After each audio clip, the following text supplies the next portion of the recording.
안녕하세요. 마기훈 리얼터입니다. 안녕하세요. 몰기지 브로커 케빈입니다. 한 달 만에 이렇게 다시 만나게 되었는데요. 시작부터 좀 당황스러운 것은 지난 2월 중순 영상에서는 원래 이자율 하락 전망을 토대로 준비를 했었는데 실제 촬영 시에 이자율 급등으로 우리가 주제를 급하게 바꾸게 되었었습니다. 그런데 이제 오늘은 또 상승하는 이자율에 대한 어떤 모기지 대책 영상을 한번 만들어 보자고 그렇게 기획을 했는데 시장 금리가 급락하는 반전이 계속되는 이런 시장 상황입니다. 참 준비하는 입장에서 너무 어려운 시점인 것 같아요. 세상이 너무 어지럽기도 하고 또 트렌드가 너무 빠르다 보니까 여러 가지 데이터들이 항상 바뀌게 되는데 일단 하나씩 좀 짚어보죠. 우리가 미국채 10년물, 우리 몰기지 이자율이나 금리에 아주 영향을 주는 아주 중요한 지수인데 2월 초 3.5%에서 3월 초에는 4%까지 또 이걸 넘기도 했었습니다. 그리고 지난주까지만 해도 3월 22일 날 예정되어 있는 미 연준의 FOMC 이거에 대한 예상치가 추가적으로 0.5%까지도 우리가 올려야 되는 거 아니냐라고 얘기하는 이런 대세론들이 있었는데 주말에 갑작스러운 사태가 있었죠. SVP 사태라고 얘기도 하는데 미국 또는 전 세계적으로 은행권에서 터지고 있는 많은 이슈들 때문에 어떻게 참 진행될지 참 어려운 또 예상하기 어려운 시점을 가고 있는 것 같아요. 대신에 너무 다행인 건 미국 정부에서 이런 사태들이 하나씩 일어날 때마다 좀 굉장히 즉각적이고 파격적으로 빠르게 조치를 취하고 있어서 10년물 국채금리 같은 경우는 다시 3.5%까지 소폭 하락했지만 오늘 아침에 또 유럽발 또 크레딧 스위스 파산위기까지 이런 이야기들이 하나씩 더 나오면서 참 까도 계속 나오는 양파같이 여러 가지 이슈들이 터지면서 지금은 3.3%까지 소폭 하락돼 있는 상황입니다. 그야말로 누구도 예측할 수 없는 그런 시장 상황입니다. 경기 침체를 넘어서 이제 경제 위기에 먹구름까지 이렇게 밀려오고 있는 건데요. 마침 어제 미국의 2월 CPI 물가지수는 그나마 시장 예상대로 1년 대비해서는 6% 상승하였고 또 전월 대비해서는 0.4% 상승하였습니다. 그리고 지난 6월 최고점인 9.1%에 비해서는 이제 3분의 1까지는 내려온 상황입니다. 오늘 아침 발표된 미국의 2월 생산자 물가지수는 1년 전 대비해서 4.6%, 또 전월 대비해서는 0.1% 하락하여서 다행히 시장 예상보다는 낮게 나와 있습니다.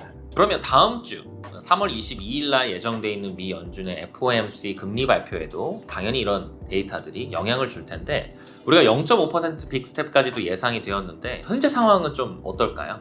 이제 인플레이션보다 금융위기의 확산을 막는 것이 미 연준의 과제가 되었기 때문에 시장에서는 이제 금리 동결까지 예상하고 있습니다. 미 연준의 기준금리 예상을 나타내는 패드 와치를 보면은 일주일 전만 해도 0.25% 인상이 20%, 0.5% 인상 확률이 80%로 대부분이었습니다. 그런데 오늘 아침에 현재 금리 동결과 0.25% 인상 확률을 보면 55대 45로 급변한 그런 상황입니다. 22일 발표 직전까지는 연준의 고민이 아주 깊을 수밖에 없을 것 같습니다. 일단 말씀하신 대로 연준의 스탠스에 한번 생각을 해보면 너무 어지러울 것 같아요. 아까 우리 처음에 이야기했던 그 단어가 너무나 또 지금 시장을 잘 설명하고 있는 것 같은데 30년 동안 이렇게 업계, 부동산 업계와 금융업계에서 몸을 담고 또 일을 해보신 리얼터님의 개인적인 피드백을 한번 듣고 싶은데요. 지금 현재 전반적으로 시장 상황을 조금 쉽게 설명해 주시면 어떨까요? 제가 지난 3월 초 시장 전망 영상을 통해서 인플레이션을 바라보는 관점을 내리막길로 비유해서 설명을 드렸었습니다. 그 끝을 모르는 내리막길에서 예상치 못한 꾸불꾸불하고 또 울퉁불퉁한 길을 만나서 힘들어하고 있는 경제 상황을 설명을 드렸었는데요. 이제 갑자기 절벽에서 떨어지는 바위들이 길을 막아선 그런 상황입니다. 그나마 여력이 있어서 바로 치우고 다시 내려갈 수 있게는 되었는데 이제 내리막길의 경사나 커브길에 대한 걱정보다는 갑자기 어디서 떨어질지 모를 바위들을 경계해야 되는 그런 상황이 되었습니다. 내리막길에 대한 마음이 급했는데 이제 내려가는 것만이 문제가 아닌 그런 상황입니다. 어디서 떨어질지 모를 그런 바위들을 피해야 하고 또 길을 막고 있는 바위들을 만나면 그걸 치우고 또 길을 열어야 되는 그런 상황입니다. 내리막이라는 험난한 길이 있는데 이제 그 끝은 더욱 멀어져가는 그런 암담한 상황입니다. 어둠이 짙기 전에 내려가야 하는 마음은 더 불안해지고 조급해지는 상황입니다. 긴급하게 도로정비 차량이 투입되어서 길을 치워주고 또 안전하게 리드해주지 않으면 안 되는 그런 절박한 상황이 되었습니다. 최근에 SVB 사태는 신속하고 또 파격적인 정책으로 대응한 것은 너무 다행이지만 이제 인플레이션과 금융위기라는 두 마리 토끼를 잡아야 하는 새로운 국면에 부딪혔습니다. 급격한 금융환경 변화로 많은 분들이 모기지를 안고 집을 소유하고 있기 때문에 모기지 만기를 앞둔 분들의 걱정도 커지는 그런 상황입니다. 앞으로 다가올 모기지 만기 시에 리파이낸싱과 리뉴얼에 대한 주제를 우리 케빈님과 함께 깊이 있게 한번 나눠보면 좋을 것 같습니다. 다시 한번 설명을 좀 부탁드리겠습니다. 네, 이제 시장에 참여하면서 또 몰기지를 받아야 되는 분들도 힘들겠지만 이미 몰기지를 갖고 계신 분들 중에 만료일, 만기일이 다가오는 분들도 고민이 많으실 거예요. 정확하게 터미널리지를 정리를 해보자면 만기일이다, 만료일이다 한다면 매추얼티 데이라고 하는데 매출 데이를 기준으로 우리가 6개월에서 4개월 전부터는 내가 가지고 있는 몰기지를 리뉴하시는 게 좋습니다. 자, 일단 리뉴나 아니면 리파이낸싱이나 트랜스퍼 여러 가지 용어들이 너무 난무하기 때문에 하나씩 좀 정리를 해보자면 내가 가지고 있는 몰기지의 계약을 갱신하는 행위를 리뉴라고 하고요. 다른 은행으로 내가 가지고 있는 몰기지의 계약을 가지고 넘어가는 행위를 트랜스퍼 또는 스위치라고 부르고요. 또는 내가 가지고 있는 몰기지의 형태를 좀 바꾸는 거를 리파이낸스라고 합니다.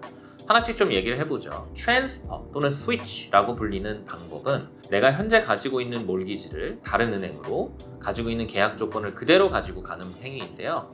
우리가 핸드폰 계약이 끝나면 약정을 변경하듯이 우리가 또 쇼핑을 하게 되잖아요. 다른 은행들이 갖고 있는 몰기지 상품과 이자율들을 비교하고 더 좋은 몰기지를 받을 수 있는 하나의 어떻게 보면 좋은 타이밍인 것 같아요. 트랜스퍼나 스위치는 기본적으로 다른 은행이 갖고 있는 비즈니스를 가져오는 행위이기 때문에 넘어오는, 우리를 받아주는 은행 입장에서는 너무너무 좋은, 너무너무 안전한 딜입니다. 그래서 그런지 리뉴얼보다는 트랜스퍼 또는 스위치가 항상 이자가 좀 저렴하고요. 또 여기에는 살짝 좀 테크니컬한 부분이 있긴 하지만 내 몰기지가 비록 몰기지 인슈런스가 없는 몰기지로 시작을 했지만 내가 어떤 조건들의 특정 조건들의 매칭이 되게 되면 렌더 또는 은행, 나를 받아주는 은행에서 그 몰기지 인슈런스에 대한 프리미엄을 대신 납부하면서 내 몰기지에 대한 리스크를 줄이고 그로 인해 이자를 낮출 수 있는 인슈러블 트랜스퍼라고 하는 아주 강력한 무기가 있습니다. 요거 같은 경우는 많은 분들이 잘 모르고 있는데요. 내가 가지고 있는 몰기지가 다른 은행 입장에서 굉장히 매력적인 프로파일이 될 수 있어요. 그러다 보니까 트랜스퍼랑 스위치를 통해서 힘든 시장 이자지만 이 이자율에서도 최선의 이자를 받아가는 분들이 굉장히 많고요. 리파이낸스 같은 경우는 조금의 개념이 다릅니다. 리파이낸스는 내가 가지고 있는 부동산 자산에서 새로운 몰기지를 받아서 내가 지금 갖고 있는 몰기지를 갚아내지만 그로 인해서 얻을 수 있는 이득들이 몇 가지 있는데요. 첫 번째는 내가 가지고 있는 원금보다 더 많은 원금을 빌릴 수 있습니다. 자, 그렇게 되면 내가 30만 불 몰기지를 갖고 있는 사람이 40만 불의 새로운 리파이낸싱을 받게 된다면 30만 불의 몰기지를 상환하고 남는 10만 불을 다른 곳에 사용을 할 수 있어요. 이게 투자가 될 수도 있고 또는 내가 몰기지 이자율보다 더 높은 상품의 대출이라든지 라인업 크레딧이라든지 아니면 크레딧 카드 같은 안 좋은 빚을 몰기지로 갚아낼 수 있기 때문에 굉장히 도움이 될 수 있고요. 또 두 번째 방법은 애머타이저시라고 불리는 몰기지의 상환 기간을 다시 한번 리셋을 시킬 수 있습니다. 자, 이거 같은 경우는 특별히 원금이 더 필요하지 않더라도 지금 현재 상황이 너무 고이자이기 때문에 내가 가지고 있는 또는 남아있는 상환 기간을 고이자로 계약했을 때 먼슬리가 부담되는 분들이 굉장히 많을 거예요. 이런 부분들은 이자가 높아지지만 내 상환 기간을 다시 25년이나 30년으로 셋업을 하면서 먼슬리를 현저하게 줄일 수 있기 때문에 캐시플로우에 힘듦이 있으신 분들은 리파이낸싱을 적극적으로 사용하셨으면 좋겠고요. 자, 세 번째는 지금 현재 가지고 있는 몰기지를 현 렌더와 현 은행과 그대로 리뉴하는 작업인데요. 리뉴 같은 경우는 상대적으로 프로세스가 굉장히 간단해요. 하지만 이 간단한 프로세스 뒤에는 이 은행들이 우리를 바라보는 시선이 이 친구가 몰기지 만료가 됐는데 왜 다른 은행으로 넘어가지 않을까? 무슨 문제가 있나 보다. 인컴에 문제가 있거나 프로퍼티 밸류에 문제가 있거나 아니면 크레딧에 문제가 있으니 우리에게 남아있는 거겠지라는 생각 때문인지 저도 이 부분이 너무 답답하고 짜증나지만 이런 이유 때문에 이자율이 굉장히 높습니다. 그러면은 이러한 리파이낸싱이든지 트랜스퍼인지 또 리뉴얼 과정에서 우리가 새로운 어떤 크레딧 체크라든가 또는 스트레스 테스트라든가 이런 대출 심사에 대한 부분이 어떤 장애가 되지는 않을까요? 네, 아주 좋은 질문인 것 같아요. 맞습니다. 일단 기본적으로 트랜스퍼, 스위치, 리파이낸스 다른 은행으로 넘어가는 행위를 하게 된다면 몰기지 승인을 받아야 되는 게 전제 조건입니다. 인컴에 대한 부분들, 그리고 집에 대한 감정, 그리고 크레딧에 대한 부분들, 또 말씀하셨던 스트레스 테스트도 적용이 되는데요. 여기서 한 가지 우리가 퍼체싱을 하고 집을 사면서 받았던 몰기지는 좀 다른 점은 첫 번째로는 이 집에 대한 어느 정도의 시큐리티는 이미 시간이 지나면서 은행권에서 리스크를 아주 적게 보고 있고요. 두 번째는 다운페이에 대한 리뷰에 대한 프로세스가 없기 때문에 프로세스 자체가 굉장히 간단해지고요. 또 더 중요한 건 이미 매추리티라고 하는 이 몰기지를 한번 잘 경험한 어떻게 보면 믿을 수 있는 바로이기 때문에 렌더 입장에서는 몰기지 승인도 굉장히 좀 쉽게 나오는 방법인데 아까 말씀하셨던 스트레스 테스트나 여러 가지 부분들은 실제 내가 처음에 몰기지를 받았을 때 나의 상황에 따라서 좀 많이 바뀔 수 있어요. 그리고 아까 잠깐 말씀드렸던 insurable transfer 같은 경우는 내가 몰기지를 받았을 때는 20% 이상의 다운페이를 하면서 인슈런스가 필요 없었다 하더라도 요번에 트랜스퍼를 넘어가면서 이런 조항들에서 또 충족이 된다면 이 상품을 사용할 수 있다 보니까 내가 어떻게 보면 발품을 많이 팔아서 더 메리트 있는 몰기지로 갱신을 한다 또는 넘어간다의 개념으로 본다면 굉장히 유용한 상품이고요. 제가 이제 프로세싱을 하면서 느끼는 바로는 트랜스퍼나 리파이낸스는 실질적으로 클라이언트 입장에서 준비해야 될 시간이 한 2시간에서 3시간 정도에 불과해요. 2시간에서 3시간 정도의 노력을 통해서 3년이나 5년 또 계속해서 발생하는 이자 차익을 계산했을 때 어떤 분들은 3,000불, 5,000불, 10,000불까지도 이자 차익이 날 수 있으니까요. 2시간에 10,000불을 벌 수 있다라고 생각하면 한번 해볼 만한 상품인 것 같아요. 자, 마지막으로 또 궁금한 것은 최근에 우리가 한 달이라는 짧은 기간에도 0.5%씩 급락과 급등을 지금 반복하고 있는데요. 실제 이 상황에서 모기지를 받는 분들이, 신규 모기지를 받는 분들의 그 이자율 변동 상황들, 또 현재의 이자율 상황들은 지금 어떤지 좀 이게 많이 궁금합니다. 일단 지금 시장에서 새로운 몰기지를 받으시는, 퍼체싱을 하시거나 프리세일을 해서 몰기지를 받아야 되는 분들은 시장 이자율은 상대적으로 굉장히 좀 안정화되어 있는데요. 이 안정화라는 뜻은 일단 기준치 자체가 너무 높기 때문에 좀 어불성설처럼 들릴 수 있지만 지금 2달 정도의 이자율 패턴은 어느 정도 안정이 되어 있습니다. 변동 같은 경우는 프라임 마이너스 0.5에서 0.7% 정도 예상이 되고요. 그럼 기준금리가 6.7%니까 0.7% 디스카운트를 받으면 6%. 그럼 6% 초반대의 변동이자로 계약을 하게 되고요. 고정이자 같은 경우는 3년, 4년, 5년 이런 이제 기간에 따른 트렌드가 좀 다르지만 대략 5%에서 5.1% 사이에 계약들이 많이 벌어지고 있습니다.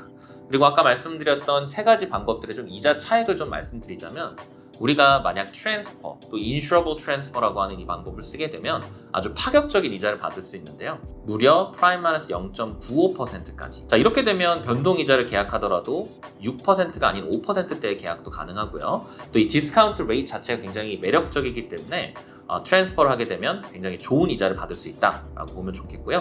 고정이자 같은 경우는 4.7에서 4.8%까지도 가능하니까요. 리뉴를 기대하거나 아니면 리뉴얼을 다가오는 분들은 꼭 이 부분들을 한번 확인하셨으면 좋겠고, 리파이낸스 같은 경우는 트랜스퍼랑 내용은 좀 비슷하지만 인슈런스를 쓸 수 없는 구조적인 또 제도적인 제약이 있기 때문에 여기 같은 경우는 퍼체싱하고 이자율이 비슷합니다. 프라임 마이너스 0.5에서 0.7, 또 고정 같은 경우는 5% 내외이고요. 리뉴얼 같은 경우는 아까도 말씀드렸던 이유 때문에 이자율이 좀 상대적으로 굉장히 높아요. 어떤 은행은 변동은 프라임을 주는 은행도 있고요. 또 대표적으로는 한 프라임 마이너스 0.2에서 0.1% 정도가 발생하는데 이렇게 되면 6% 중반의 이자가 돼버리는 거고, 고정이자도 마찬가지로 5% 중반에서 후반대를 보여주고 있는 게 리뉴얼의 대세입니다. 네, 오늘 또 이렇게 짧은 시간에 자세한 설명 너무 감사드리고요. 많은 도움이 되었을 걸로 보입니다. 최근 SVB 사태는 최고의 안전자산으로 여겨진 미국 장기 국채 투자에 대한 과다한 투자가 그 파산의 원인이 되었다는 것에 대해서 너무 충격적이었습니다. 우리가 장기간 지속되었던 그 저금리 구조에 익숙하다 보니까 부채도 자산이라는 생각으로 레버리지를 극대화했기 때문에 이제 가계부채에 대한 위기관리도 꼭 필요한 그런 상황이 되었습니다. 모기지와 또 현 부동산 시장에 대해서 더 구체적인 상담은 언제든지 연락 주시면 저희들과 함께 그 고민과 또 지혜를 나눌 수 있도록 그렇게 하겠습니다. 반전에 반전을 거듭하는 예측 불가의 상황인데요. 우리 케빈님과 함께 계속해서 이 상황을 한번 어디까지인지 그 끝을 한번 추적해 보면 좋겠습니다. 네, 영상을 기획하는 단계에서는 우리가 가끔 큰일이 생기면 우리 만나서 몰기지 이야기도 나누고 영상을 촬영하자라고 이야기를 나눴는데 매주 매일 큰일이 일어나다 보니까 또 자주 뵙는 것 같아요. 그래서 저도 이 부분들이 너무 궁금하기도 하고 또 제가 가지고 있는 또 지식들이나 경험들을 많이 나누고 싶으니까요. 언제든지 이야기 나눴으면 좋겠습니다. 네, 그럼 이만 마치도록 하겠습니다. 감사합니다. 감사합니다.